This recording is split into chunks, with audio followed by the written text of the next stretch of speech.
But the Mars Robot Club is about to get bigger with the addition of the European Trace Gas Orbiter and a new lander or whatever. Trace Gas Orbiter? Obviously it's cool.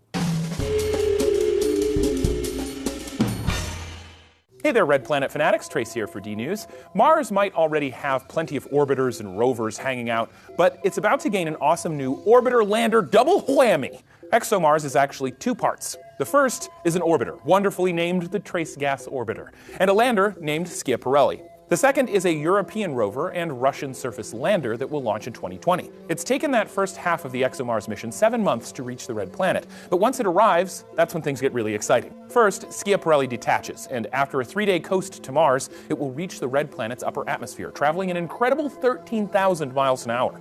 At that speed, you could go from Los Angeles to San Francisco in a little over a minute and a half.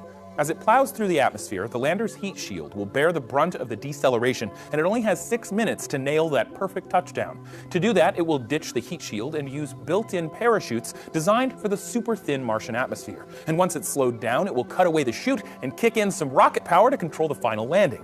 The crazy bit is that around 2 meters above the ground, the Schiaparelli lander will hover, the engines will cut, and a specially designed crushable structure will absorb the shock of the final fall like a car's airbag. Now, the lander is a bit of an experiment for the European Space Agency because they've never successfully landed on Mars before. It's not easy. About half of the missions to Mars have failed. So Schiaparelli and the TGO are in part to test the technologies to safely land payloads onto the Martian surface, and then carry out science once they're there. On the surface, should the landing be successful, Schiaparelli will become a temporary Mars weather station, measuring wind speed and direction, air pressure, humidity, and temperature at its landing site.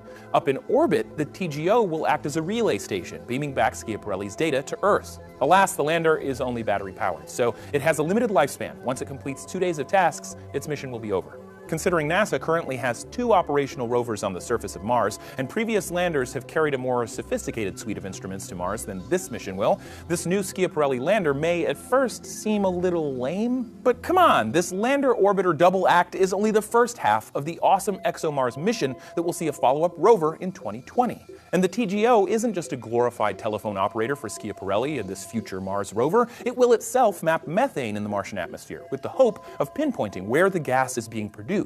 Why? Because methane can be produced by microbial life, so tracking down its source could be a huge boon to astrobiologists hoping to uncover whether or not Mars currently has a subsurface infestation of Martian bacteria. This will set the stage for the 2020 rover arrival in the second half of the ExoMars mission. That future rover will hunt down life's so-called biosignatures. Biosignatures are basically chemicals that can be produced by biological processes, so the detection could point to evidence of past life on Mars or possibly current life on Mars. The European Space Agency just sent its final commands to the little robot lander that is set to separate from the TGO on October 16, 2016. If all goes well, it will automatically land near the Red Planet's equator in a region called the Meridiani Planum. Needless to say, this is a crazy cool mission that we will be talking about for years to come. The ExoMars mission has only just begun.